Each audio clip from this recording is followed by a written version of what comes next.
Minsan may mga tao talaga na nanliliit sa mga sarili nila at minsan pa nga napanghihinaan pa rin sila ng loob kasi nga nakapokus sila sa mga bagay na hindi pa nila kaya. Huwag ganun, huwag panghinaan ng loob at huwag mo rin pahirapan ng sarili mo na bakit yung iba malakas, bakit yung iba kaya nila, tapos ikaw hindi. Isipin mo na lang yung mga kaya mong gawin, hindi nila kaya. Kasi nga unique ka, iba-iba kasi tayo ng kakayanan. Palagi mong iisipin, mindset ba, na you are unique on your own way. Kasi minsan sa mga tao, iba-iba ang hilig at iba-iba ang kakayanan. Pero may sarili tayong kakayahan sa lahat ng bagay, kaya dapat laging maging positibo sa lahat ng bagay kahit minsan may dumadating na pagsubok sa ating buhay. Alam mo kasi, ang sarili mo lang ang makakatulong mo sa iyong pag-asenso. At lagi mong tatandaan na lahat ng bagay may proseso bago mo marating ang mga pangarap mo. At kapag narating mo na yung mga pangarap mo, be humble, huwag mapagmataas. Sa lahat ng bagay, kailangan magpakumbaba pa rin kahit na minsan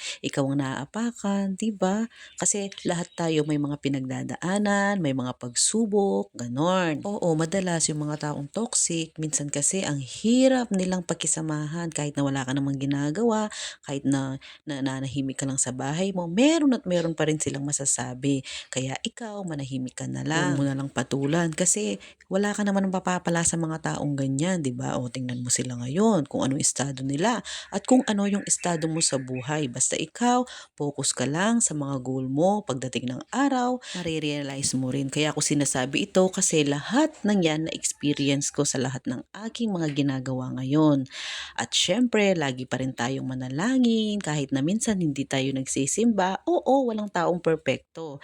Pero basta nasa panig ka ng Panginoon, marunong kang magdasal, syempre pag-iingatan ka pa rin ni Lord. At syempre habang nagdadasal ka, sabayan mo rin ang gawa, maging masipag sa araw-araw, sa lahat ng bagay. Huwag tatamad-tamad. Kasi yung mga taong tamad, ayan, yan nagsisimula. Yung syempre hindi pag-usad, diyan ka nakakaisip na mangutang hanggang sa ayun, nababaon na. Hindi ko sinasabi ito dahil ako ay walang utang. Syempre meron din akong utang, wala naman taong walang utang, 'di ba? Basta ang importante, nagbabayad ka, ganon. Alam nyo ba na ang pagbayad sa mga utang, yan ang kasagutan sa iyong mga kahirapan minsan. Kasi yung mga utang, madalas yung mga balakid sa ating mga problema, imbis na nakakatulog ka ng maayos, syempre iniisip mo rin yung utang. Kala nyo ba walang nakukulong sa mga utang? Oo, noon wala, pero ngayon iba na. Meron kasi akong nabasa na may isang tao nga, yun, nakulong dahil din sa utang. Nakakatakot din kaya yung ganun. Kaya tayong may mga utang dyan, magbayad-bayad din tayo, ha?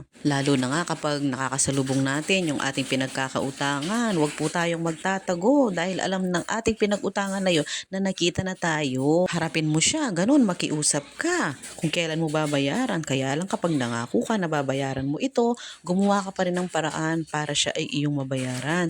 Kasi yung taong pinagkautangan mong yon, kahit na hindi ka sinisingil, syempre meron din niyang pangangailangan. May mga anak yan na nagbabaon araw-araw. Meron yan pangangailangan, kumakain din yan sa araw-araw. Kaya po, baguhin natin yung pananaw natin na kapag nangutang ka, tapos yung iisipin mo, bahala na kung kailan ko siya mababayaran. Hindi naman ako tumatakas, nandito lang naman ako, minsan kadalasan, ganyan yung sinasabi ng mga may utang. Bakit po? Kasi nga na-experience ko po. Yun lamang po. Maraming salamat sa panonood. God bless po sa ating lahat. Sana po meron po kayong mga natutunan sa aking mga vlog, mini vlog. Subscribe, like, and follow. Thank you for watching. Bye-bye. God bless.